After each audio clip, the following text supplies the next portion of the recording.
Peggy 18. Homefront Multiplayer is large-scale warfare. Complete and total bedlam. Epic vehicular warfare. Fast-paced, Exciting. and fun. Homefront Multiplayer takes place during the occupation wars.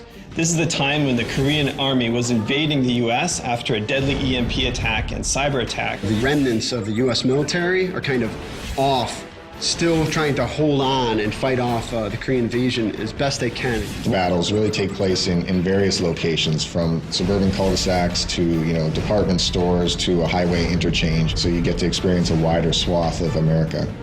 The multiplayer design really stems from wanting to build a large-scale warfare experience to really be the category leader in that audience. Make it accessible, make it intuitive, but most of all, make it a lot of fun. So you have infantry, you have drones, you have tanks, LAVs, helicopters, all those brought together in the battlefields. There's a lot of action going on. When you play Homefront, there's a tank rolling in, getting blown up, there's a helicopter overhead. We want to bring all those tools together into a really tight, cohesive package. What we're really trying to do is make the game play different than any FPS that you played before. The whole idea behind vehicles and Homefront is you should get in and start having fun right away. This is not the kind of game where you need to spend 2 hours learning how to fly a helicopter. Battlepoints really gives us an in-game economy. So you're doing actions in the game, and every one of those actions is earning you points. So Battle Points basically allows us to put a price on each vehicle, to put a price on every special weapon. Rather than just saying like, oh great, you captured that objective, here's some experience, we're saying, hey, you captured that objective, that's great, now here's a tank. You can buy everything from tanks, helicopters, to drones, to additional ammo for your RPG. The idea with Battle Points is buy what you want when you want it.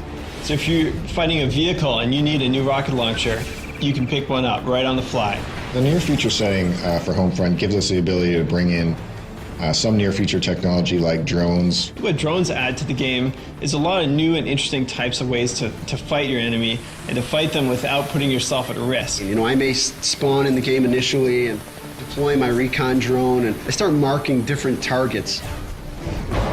Ground control, everyone races for these 3 objectives, and then when you capture an objective, you start gaining points.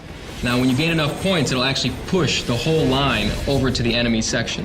You're not spread out amongst a vast area.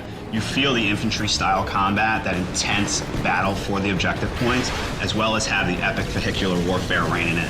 Ground control is different from other objective-based game modes because you get to fight over new spaces. The objectives will move to different locations, and you'll have to use new strategies when you get to those areas. So in essence, you're not just playing on the same map for 12 to 15 minutes, you're playing on 2 or 3 different maps, because all the gameplay is localized around those objective points. And as players start earning points, you're going to start seeing some tanks on the field, some helicopters. The battlefield evolves in a way that you see something different every minute that you're playing. Homefront is doing dedicated servers. In console games, you can get up to 32 players. In PC, obviously, it's even more important to have dedicated servers.